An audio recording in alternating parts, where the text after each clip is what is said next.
Today, I'm attempting something no YouTuber has ever done for the next 48 straight hours.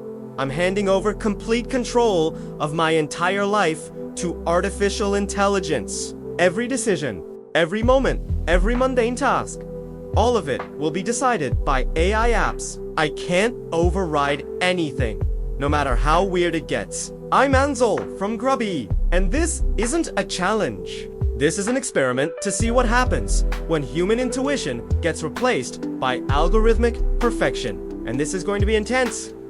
First, let's talk about the rules. I've assembled a council of 15 different AI apps. ChatGPT gets my schedule and big picture decisions.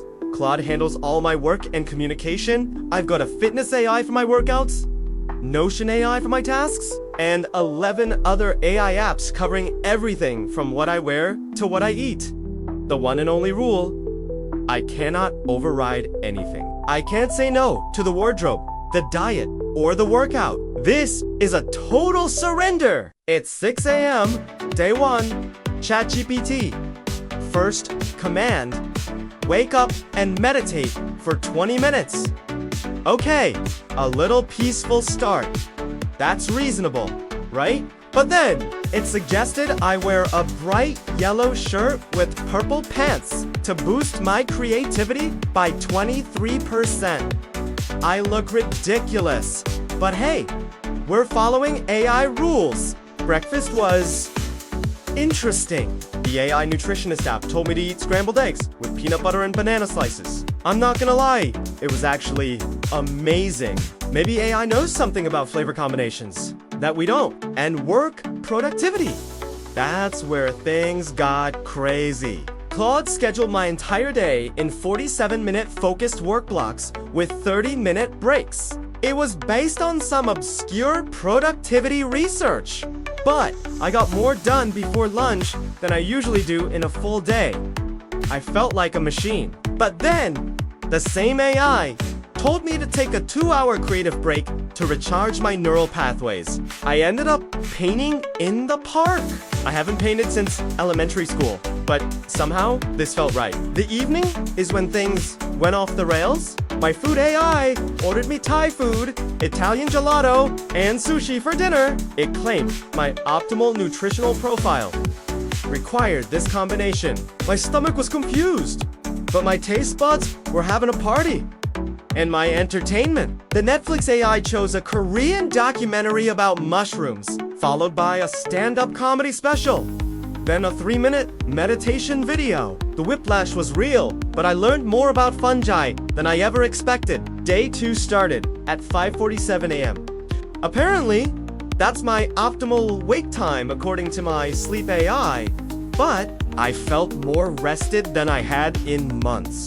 The AI was tracking my biometrics and optimizing everything in real time. But here's where it got emotional. My AI relationship coach analyzed my communication patterns and suggested I call my mom and apologize for being distant. I hadn't even realized I was so busy, I hadn't called her in months. Hour 38! This is when I almost broke. The AI scheduled for video calls back-to-back, then ordered me to do 200 push-ups, and then said I needed to reorganize my entire apartment using feng shui principles. I was exhausted, overwhelmed, and starting to feel like a robot myself. That's when I realized something profound. AI doesn't understand human limits the way we do. It optimizes for output, not for mental health. It doesn't get joy, or intuition, or exhaustion. It just gets numbers. The final 10 hours were a mix of brilliant insights and complete absurdity. AI made me try cold exposure therapy, learn 50 Spanish words during dinner, and go to bed at exactly 9:23 p.m. for optimal recovery. But the most surprising moment, the AI creativity app suggested I write a song about this experience. I've never written music before, but something about AI pushing me out of my comfort zone. It unlocked creativity I didn't know I had. After 48 hours, here are the shocking results. My productivity increase by an insane 340%. I learned new skills I never would have tried. I optimized my health metrics beyond anything I'd achieved manually. But I also felt like I was losing my human spontaneity and intuition. The truth.